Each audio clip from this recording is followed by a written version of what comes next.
Tulsa King, Season 3, Episode 7 Recap. Dwight finally scores a major victory in a tense and strategic episode. Tulsa King Season 3's latest episode finds Dwight already up against many potential dangers. Last week, tension with Jeremiah Dunmire, Robert Patrick, boiled over into a failed assassination attempt by Cole Bonap. If having an active hit put out on him isn't enough, it interrupted a tense meeting with Quiet Ray, James Russo, who walks away thinking Dwight laid a trap. Tentative ally Bill Bevilacqua, Frank Grillo, is still in the wind for mysterious reasons, so Dwight's up two deadly enemies and down his only remaining ally with actual muscle. Episode 7 begins with Dwight receiving a phone call from Quiet Ray, and Dwight picks up and immediately says of the assassination attempt, "All that was meant for me." Ray asks if he saw it coming, which Dwight denies, and clarifies that it would make no sense to consciously put Ray in such a precarious position. Ray and Dwight exchange grievances, but to make peace, Dwight offers to finish the business we started, offering to make it lucrative if Ray could use his connections to distribute the 50 in hotels, casinos, and so on. Ray agrees, but he promises the day will come soon when they need to finish their conversation. When Goody, Chris Calvino, asks about the call, Dwight notes that he didn't discuss numbers or terms or anything like that. "He's gonna whack me. Matter of time." Always putting business first, Dwight wants to handle the seal closing down the distillery, saying someone needs a wake-up call. Cue intro credits. Dwight tries to make friends with the AG in Tulsa King, Season 3, Episode 7. Sylvester Stallone in Tulsa King Season 3, Episode 7 image via Paramount, plus Dwight's en route to his next location, this time with Bigfoot, Mike Cash Flow Walden, driving, but the latter asks why Tyson, J. Will, isn't driving Dwight as often. Dwight explains that Tyson wants to be an earner, which makes sense given that Tyson's been tasked with making up for his recent mistakes. At their destination, a government building, Dwight goes in alone. He's meeting with Attorney General Sackrider, Tim Guinee, who begins the meeting by telling Dwight there's no shame in throwing in the towel when all the odds are stacked against you. "I'd like you to listen to me very carefully," Dwight tells him. "You're in power because of that crazy bastard," he says in reference to Jeremiah Dunmire. "That crazy bastard's in power because of who resides in the governor's mansion, but that won't be for long." Dwight offers the AG a path if he facilitates the Alcoholic Beverage Law Enforcement Commission's restoration of the distillery's liquor license. "And if you do that," Dwight follows, "I'm going to be in debt to you, and that's a good thing to have. I can do things that other people can't, or just won't." The AG leans down. "You have no idea who this man is," he says. "I know exactly who he is," Dwight says, before pointing out the AG Lawman of the Year award. Cut to Spencer, Scarlett Rose Stallone, getting in the truck with a mopey Cole. "He won't talk to me, my old man." She retorts, "You're lucky I'm talking to you after what you did at the distillery." He knows. "I do things for him I know are wrong, but I do him anyway." "There's something else I did that went wrong," she asks, but he doesn't want to say. "I just really like you," he says, "and when I'm with you, I feel like everything's going to be okay, and I don't want to *CK that up." Tyson steps his game up in Tulsa King Season 3, Episode 7 inches. The next scene, Tyson is once again on his surrogate father advice tour, this time checking in with Goody, Chris Calvino, about his first hustle. After a little discussion and clear Monster Energy drink product placement, Goody advises, "It ain't rocket science, it's all about supply and demand. What do people demand, and how could you supply it?"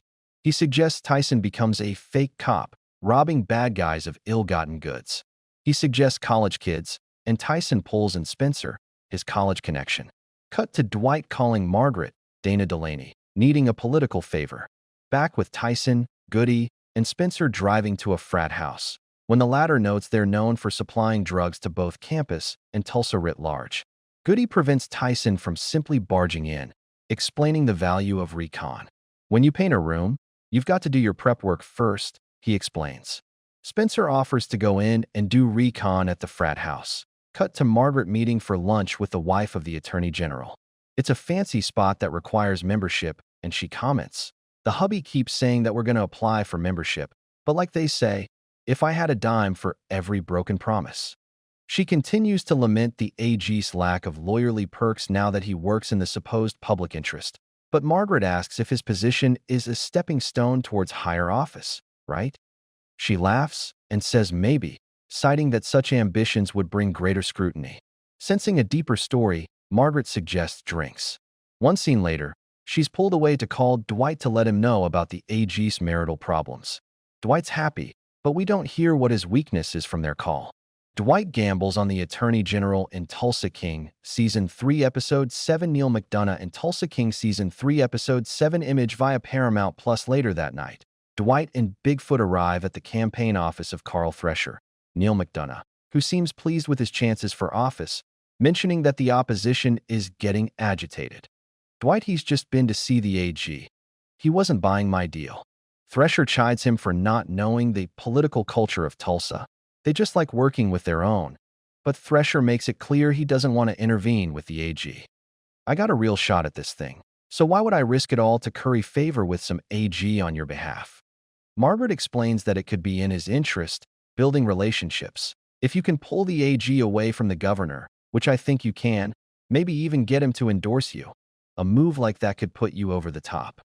Dwight offers his casino as a meeting spot, and they shake on it.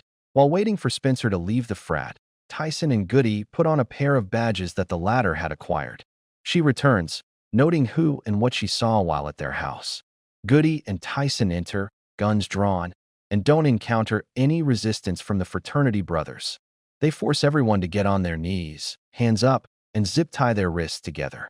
One of the frat brothers, Ben, recognizes Tyson from Criminology 101. From the roof, Tyson and Goody pull bags of drugs and another massive bag of cash, and the pair grab the bags and bounce quickly. Back at the car, Goody wants to take half the cash, while Tyson and Spencer make plans to sell the drugs. Back at the Bread 2, Buck Casino and Cabaret, the AG exchanges a warm greeting with Thresher, though he finds the venue curious. The latter explains that our campaign is hitting its stride, and I think a lot of that is because I've been rubbing shoulders with real Oklahomans. The AG orders an Arnold Palmer, but after he sees Thresher's martini, he orders the same. It cuts to security cam footage of Thresher and the AG, revealing that Dwight, Margaret, Bigfoot, Mitch, Garrett Headland, and Grace, McKenna Quigley Harrington, are all watching intently. Dwight sends Grace in, and while Thresher's schmoozing the AG, Grace enters with free poker chips. The Sure senses a greater plan afoot, and mutters, "You son of a bitch," to himself while looking around. The AG suggests they conclude business, asking, why not just spend the house's money, call it a day? As the AG heads towards the casino, Dwight comments, "Hook, line, and sinker" to the crew. Dwight channels Sun Tzu in Tulsa King Season 3 Episode 7 Bone Nap and Robert Patrick in Tulsa King Season 3 Episode 7 Image via Paramount, plus Mitch notices Jeremiah, and a slew of his thugs have pulled up to the casino. Dwight and Bigfoot leave to confront them. Dwight asks if they're lost, and Jeremiah replies, "You pay a visit to my attorney general, you think he's not going to call me?" Dwight says he expected that call, so Jeremiah asks if he's trying to bait him. You know, there's an ancient book called The Art of War? It's a military thesis that was written in the 5th or 6th century BC. He assumes they're unfamiliar with it. It's all about your enemy, learning about them, their strengths, their weaknesses, he explains. But it also says build your King enemy a golden bridge, so they can escape and save face. He's built Dunmire a bridge, and he should use it. Jeremiah, confident, retorts that Dwight can't distribute the 50 because he controls the law. And the governor, Dwight says, for now. You know, the thing about people? They change overnight. Jeremiah threatens Dwight. You stay away from my people, or I'll bury you next. At the casino, the AG is successfully betting up a storm while Thresher hints he'd need a trustworthy lieutenant governor. Dwight throws Grace a pair of new dice to change his luck, referring to the suspiciously lucky AG, who promptly starts losing regularly. Bets higher, loses more. Grace slides in to offer him a pre-approved line of credit up to $100,000, which the AG gladly accepts in full and proceeds to lose more. Dwight says he wouldn't have come to the casino for him and needed a nudge. The latter asks if Margaret was in on the deception. Look, Governor, Dwight says, I'm going to have him in my pocket. That means he's going to be in yours. An angry Thresher leaves. Back at the Dunmire's place, Cole is moping, sitting around outside when Jeremiah shows up. Can I ask you something? I'm genuinely curious, Jeremiah asks. Why do you fail so much? I do what you ask, Cole replies, defeated. Jeremiah slings rebuke after rebuke, before adding, the good, they really do die young, in reference to Cole's deceased soldier brother. Cut to a distraught AG who lost all $100,000 and is desperate. I don't have that kind of money. Dwight makes a deal with him. He'll waive the debt and protect him, if he has Dwight's back. Back with Jeremiah, who receives a package from Dwight. A copy of The Art of War with the words, "You lost," inscribed on it. Jeremiah busts into the AG's office, angry that the AG restored the distillery's license, and the AG says, I have stronger protectors now than you, Jeremiah. Men of honor. Jeremiah lunges at him across the table, getting a few punches in, but security arrives.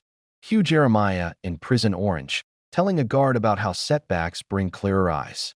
Dwight entered the episode with new enemies, but left with a dedicated new ally in the Attorney General. Will Cole jump ship as well? Will Dwight reference other classics of Chinese philosophy? I genuinely hope so. Stay tuned. Review.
Please don't forget to like, comment, share, and subscribe for more videos. Thanks for watching.